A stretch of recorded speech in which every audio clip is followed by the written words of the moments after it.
Hello, I went for a walk yesterday and saw this thing sticking out of a skip bin.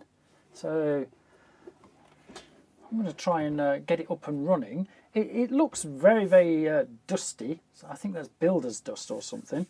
I noticed one of the buttons here, this mode button for the arpeggio, is completely broken off, but I may have a replacement for that.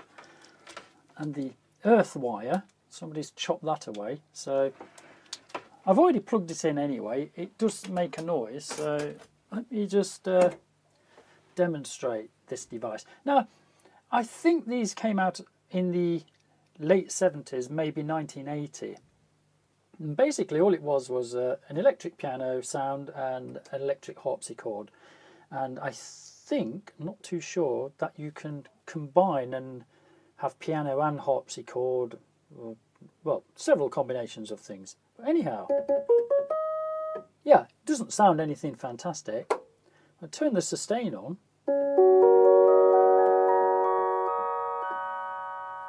Oh, sounds beautiful. The only problem I noticed is there's no control on the sustain. So if I put the sustain down to 0, just the same. Oh well, never mind. So the sustain isn't working.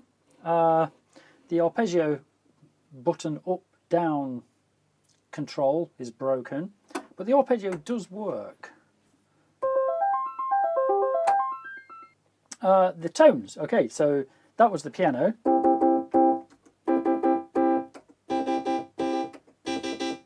I don't know how good this is coming over my little microphone here. Hopefully it'll be okay. Now, I think you can combine them. Yeah, you press two together and you get a kind of a piano harpsichord. Brilliant. That doesn't sound too bad. But anyhow, like I say, this was just sitting in a skip bin. So completely free. I picked it out and walked it home. The volume control needs sorting out as well. If I switch the sustain on,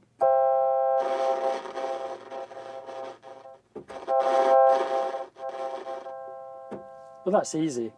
I've done enough videos on fixing, well, rather cleaning these knobs and things, so that should be quite easy. It's just this sustain I'm a bit curious about. Normally these sliders work or don't work, or they crackle, but to be on continuously, I don't know what's causing that, but I'll have a look. I'll take it apart and get in there. It was free. It looks like somebody's marked all the keys because there was probably learning to play or something, and what a great little electric piano to learn to play on. But yeah, nice little bit of vintage equipment, and it's a shame to see it going to waste in a skip bin and ending up as landfill.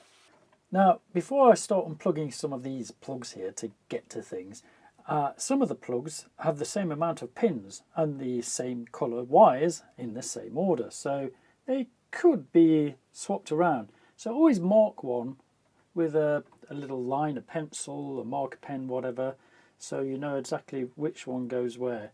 Although these are quite stiff, so I kind of know that one goes in there. But anyhow, it saves you making a mistake of putting the wrong one in.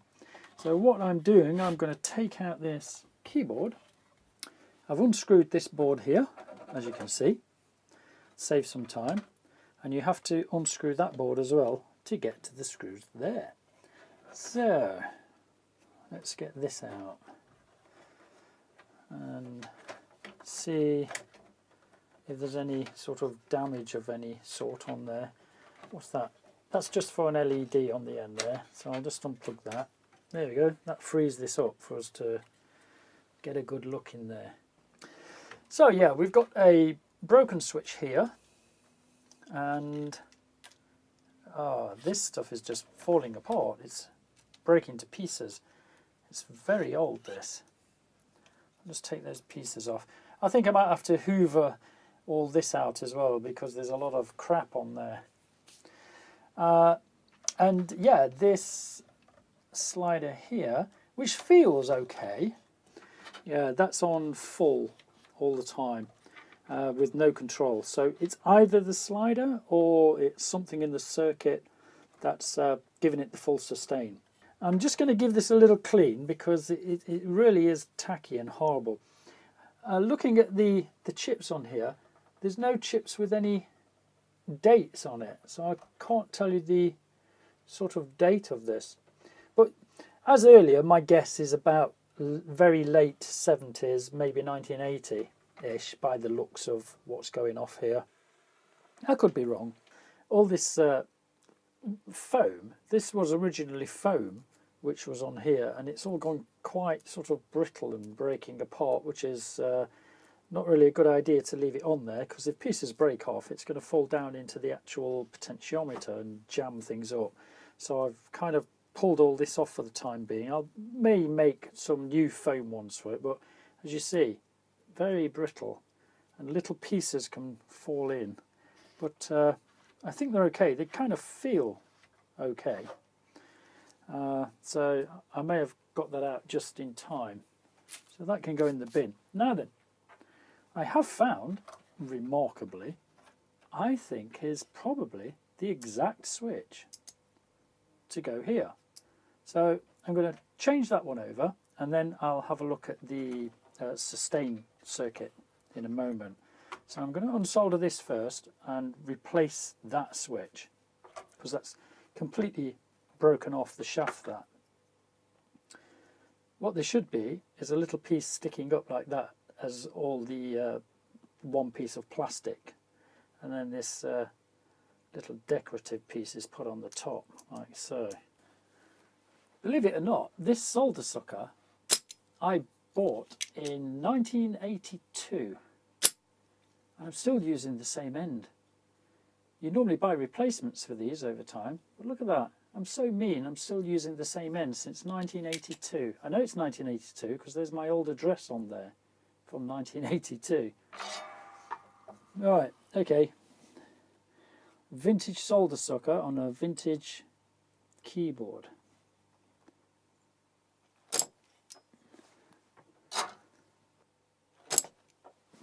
Yeah. Okay, I've cleared all the little holes to put the new one in. Now the switches look the same. It's got the same amount of pins in the same places. The only difference is, oh sorry, one of them says 029 and the other one says 032, but I'm guessing it's a two-way rocker switch. I'm sure that'll be the thing. I'm sure it'll work. So which way around has this got to go in?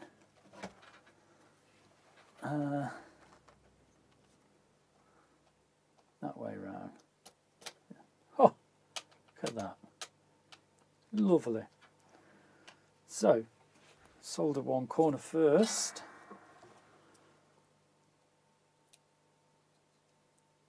Alright, so as with microchips, always do one leg, one corner first, and push it into place, and then do the other corner.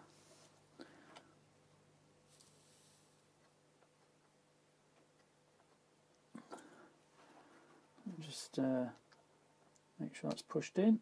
Yeah. Beautiful. Right, just solder it all in.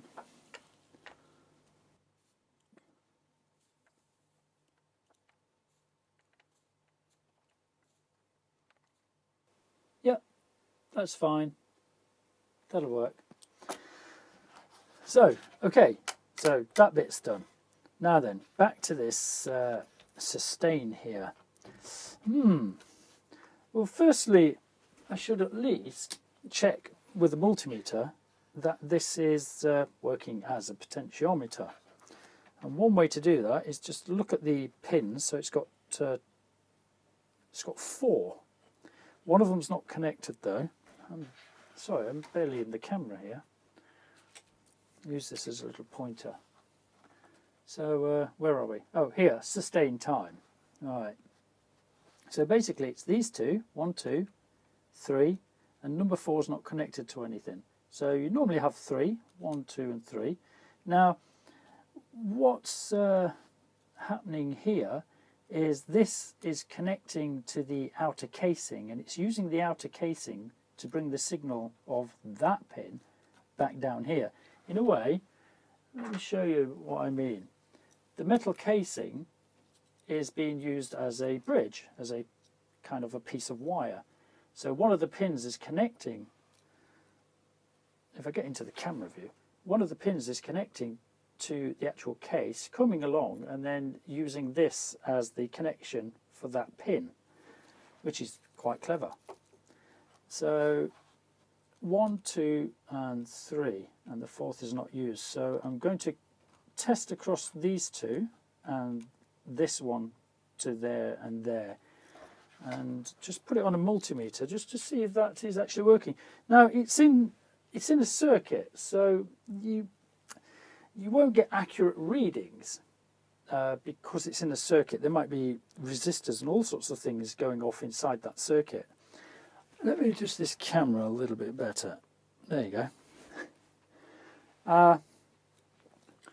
You should really take it out to check it properly, but I don't really need that sort of accuracy just to check if that potentiometer is working. So if I just get a meter on ohms, you see that on the screen? Yeah. Right, and I put it across, say, pin 3 and pin 1. And if I move, nothing moves. Oh, well, that's interesting. Okay, so if I put it from pin 3 to pin 2, yeah, 15K, 24K, 34K. Oh, come on. 51K, 56, 69. Yeah, so that bit's working from pin 3 to pin 2. But pin 3 to pin 1, no matter where I slide this up and down, it says 95K. I'm getting a variable reading between 3 and 2. There you go, 85K down to 5K. And if I go between pin 1 and 2, which is just these two at the top, that's probably the other part of the potentiometer. Right, 95. Now start moving it. 70, 60, 50. No, that's okay, that's fine. No problem at all. Right. You see, if I'm reading between number 3 and number 1 there, that's just the resistive track. And obviously that's not moving. You want to count where the slider is going up and down. You want to connect to that slider somewhere as it goes up and down the carbon track. That's your variation. So basically that is telling me that that fader is working fine, which is not great because I've got a replacement fader. So, but there's nothing wrong with the fader. So just check the actual soldered connections on there.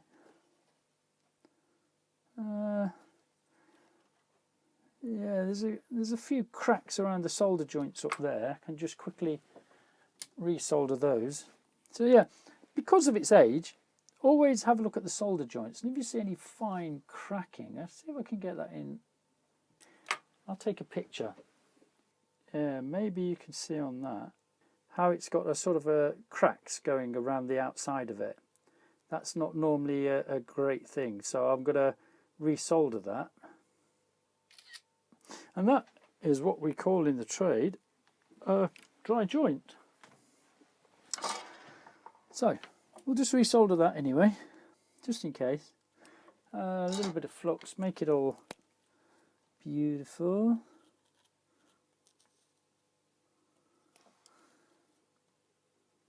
Number 3.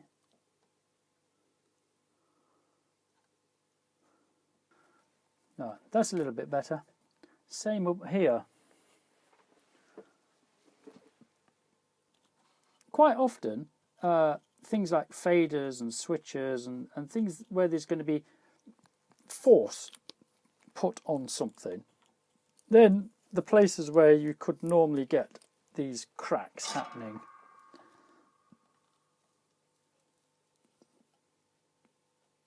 I'm going to just put that back in there for the moment and sort of attach a few bits and pieces and see if it's made any difference. I doubt it's made any difference, but one never knows.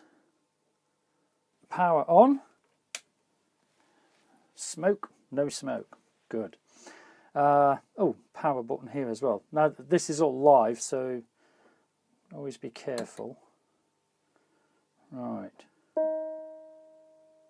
Oh. Right. Okay. Sustain. Sustain up. Yes!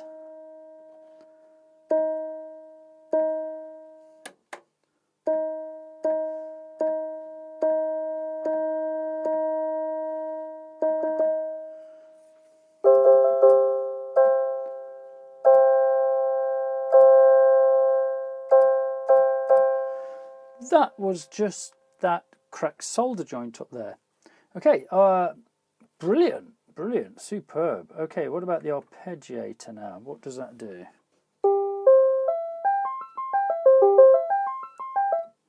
Mode up. Mode down. Up, down. Excellent.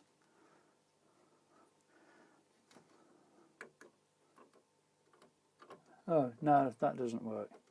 Oh, mind you, it's because it's not getting a full push, is it? Oh, no.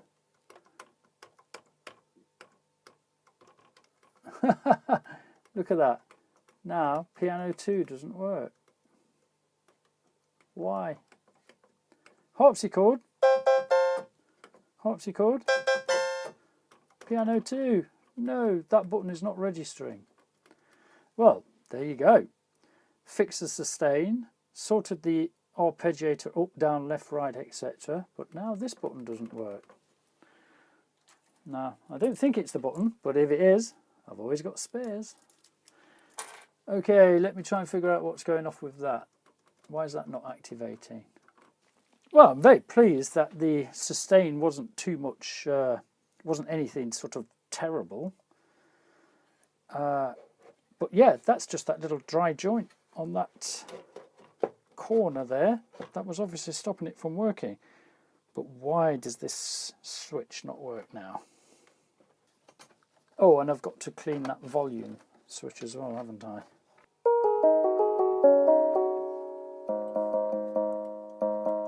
But this one isn't working now. However, if I kind of short the contact on the bottom, there you go, the LEDs come on now.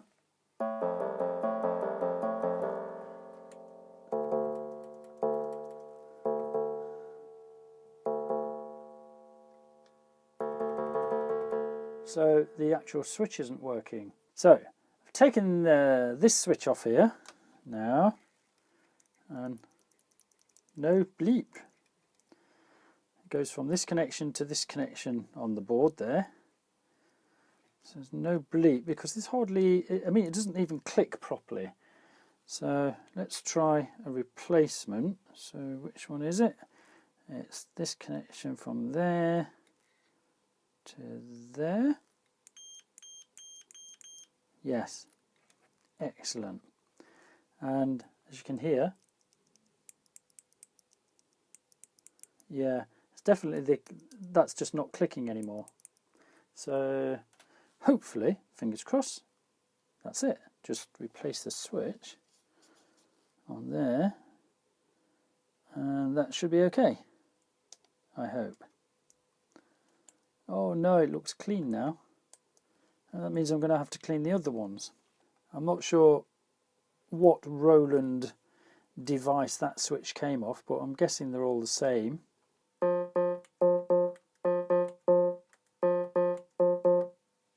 Brilliant, works. So the only thing to do now really is make some sort of a slidey device for those. I'll just turn the mains off because this is all sort of live and exposed down here. I've put a bit of tape over there to remind myself not to touch it. And clean up these volume controls. Now, I used this in a previous video. It's very expensive, this spray is, but it seems to work on these potentiometers rather well. There is a little link underneath to this where you can buy it on Amazon, and I do have a kind of an affiliate thing there, so that helps. Now, in the top of some of these potentiometers, you'll see there's like a little hole, a little sort of groove bit there, and if you just spray a little bit down there, that's enough to get that inside. And when you get that inside the potentiometer, just keep turning it backwards and forwards several times, and that will sort of move this stuff around and spread it around and give it a little bit of a clean out. So I'll just put some in the, I think this one's tuning. There wasn't an issue with the tuning, but I might as well put some in there whilst I've got it. It was mainly the volume, which is this one. Yeah, and that's starting to feel quite good now. Now if I slide these up and just do a tiny blast in there, not too much, you can easily overdo it. That's it. Tiniest little zap. That should last for the rest of my life anyway.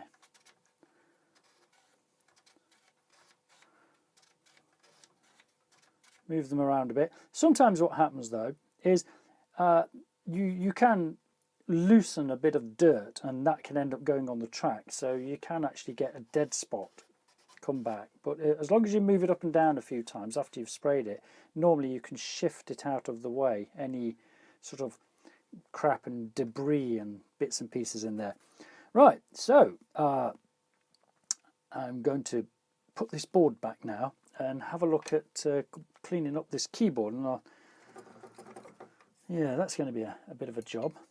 I don't know whether I should actually take off all the keys. They're reasonably easy to take off. Maybe I should just take them all off and put them in some warm soapy water and try and release these, because it's no good just trying to clean the top, because they're quite dirty down the edges and things as well. So yeah, all right, I shall reassemble most of it. Now this is just some black material. I'm not sure what it is. It looks like that fibrous stuff. So as I've already got a potentiometer, I've cut a piece. Oh, is that about the right size? Yeah, it's about the right size. So how you do these, just give it a little fold and cut a little line. Obviously not all the way, and that makes your groove for the actual slider, like so. So get one of those and then cut it up that way.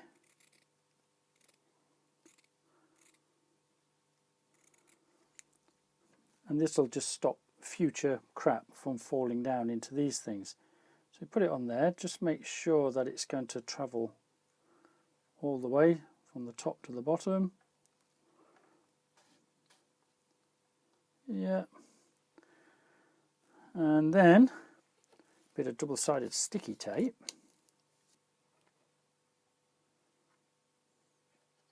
Right, get that piece, put that all the way to the bottom. There you go. How's that? Now, to clean this properly, I should really take off all the keys and put them in some warm water with, well, warm soapy water should do. Now, this keyboard, I quite like this type of keyboard.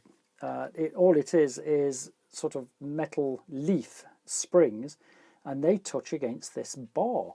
And all these bars, every 8 notes, has a common, and then each of the keys runs off. So it's like a bit of a matrix at this end, so it knows which keys are being pressed down. Now, to take these apart, you've got these springs on the back, and then you kind of pull it forward and take the key out. But to do that, what you'll see is along here there's a little piece of clear plastic, a kind of a hard plastic that's been stuck down, and you've got to lift that up so that these can unhook. These plastic pieces here have to unhook. So you can pull all day at the keys and you'll never get them off. So somehow, I'll zoom in a little bit for you and slide the camera. There we go. That might give you a better view as to what's going off. So yeah, here is a piece of clear plastic. You can just see it sort of lit up, and you've got to lift that up. So starting off, you've got to take the white keys out before you can get a black key out. You can't take a white key and then the black key, because that's hooked in by this corner here and it'll stop it sliding forward. So pull off all the springs. I wonder if all the springs are the same size. Yeah, they're all sort of the same size, nothing to worry about there. Just hook them and take them off. I'll just take 2 of them off just to make sure they're actually the same size springs. Yeah, they're all going to be the same springs, so it doesn't matter if they all get sort of mixed up. So here's the boring job, taking all these off, each and every one of them. Just something with a small hook on the end is ideal for this job. I'll just take off these few just to show you what's happening. Now the key, you want to pull it forward to unhook it, but like I say, that piece of plastic is stopping you. So you've got to lift that piece of plastic up so that you can slide out the key. And you might need to wiggle it. There you go, it just drops off. So remember, you've got to do 2 whites and then the black. Yeah, I think I'm going to have to peel this entire thing up and use some double-sided sticky. So I'll peel that up, stick it back down again later. But that's what's hooking everything into place and stopping it moving. But once that's lifted, you can wiggle the keys and slide them out. So you do 2 white ones and then one of the black ones. They're a little bit stiff. Don't sort of yank them about too much because you don't want to break them. So a white one again, and then a black one. I've cleaned all the keys as best as I can. I think they're a lot better than they were. Now I've got to put them all back into place. These little metal pieces under here, which is the sort of leaf type switch, that's got to go underneath this piece, so that when the key is pressed down it pushes the leaf type spring against the metal bar, the contact. So when you drop one in, you put the front bit in first and then hook the back into place like so, and that way it's sort of catching that switch. See the switch piece is moving there, it's a bit difficult to turn over. That leaf piece is moving, so that's in the right position. So I'm not going to bore you, I'm just going to get all these sharps and flats in place first. Now when it comes to the white keys, what you may find, if you're lucky, it'll say on the bottom there, can I get that in view? Come on, focus. It says CF, so this can be a C or an F key, and then the next key will say D. There you go, you can just see it just written underneath there, but if not, just they can only go in one way anyway. You can't really get them wrong, they won't fit. That looks good to me.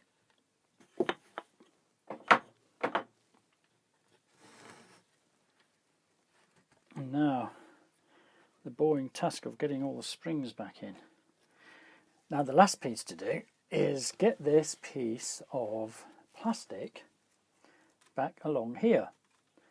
That just stops the keys being pulled forward. If you pull the key forward, you could unhook it from the back. It's not absolutely necessary because the springs will hold the keys in place and stop them coming forward. But this is just a little bit of extra security. Now, I've already peeled this off and I have no double-sided sticky tape to stick it back down. But it doesn't matter. Something like good old Copydex glue or a similar sort of glue. Let's try and find a small paintbrush. Just need a small paintbrush and just paint a line.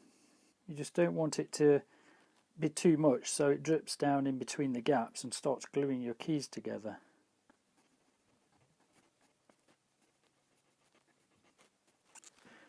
You get the little plastic strip and just drop it into place. The final assembly.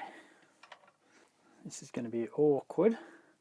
Get it sort of partly put together and then find where these screw holes are. So there we go. There's the final restoration of this wonderful old electric piano 09. Oops, sorry. I couldn't find a replacement proper caps for the sliders here, but they're close enough. They fit on. They'll be okay. So yeah, all that I need to do now is just obviously test that the keys are working.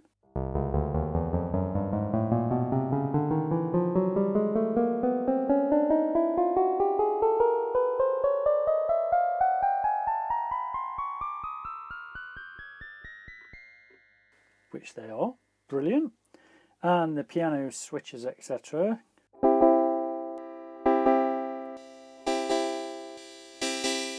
Brilliant. A mix. That's a kind of a mix between a piano and a harpsichord. I think there's about 15 variations if you work that out. All of them down or one of them down or those two, so on and so forth. A binary number would make it 15 different variations. Octave, right. Keyboard split. I don't know how this works.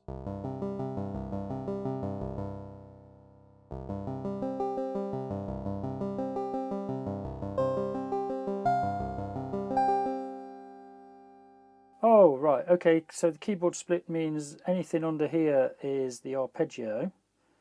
How many keys can you use in the arpeggio?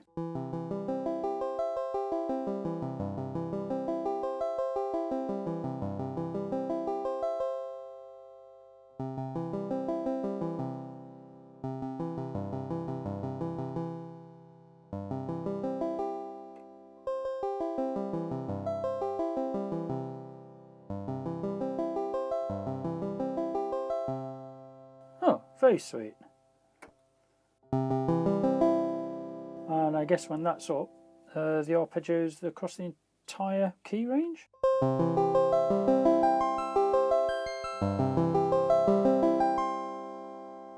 Very nice. And the sustains work. Turn that off.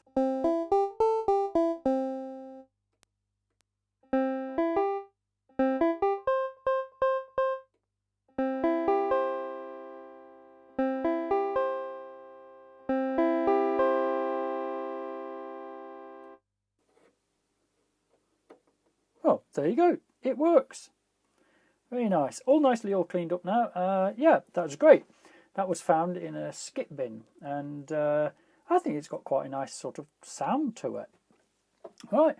If you like that, please give us a thumbs up and click the bell icon down there somewhere. And hopefully we've been stuck in a lockdown. For those of you watching in the future, we're coming up to the end of our lockdown in the United Kingdom, and on Sunday the first car boot sales start again, so hopefully I'm going to be able to get my hands on some new stuff so I can make some more videos and things. I haven't done very much this year because I haven't been able to go out and about and find bits and pieces, but yeah, luckily skip bin fine, very nice, and it's all great and back in working order again. And yeah, a nice old bit of vintage equipment. I know it hasn't got a lot on it, but it sounds good. It's a bit of vintage. Anyway, like I say, if you like that video, give us a thumbs up, and thank you very much for watching. All the best. Bye-bye.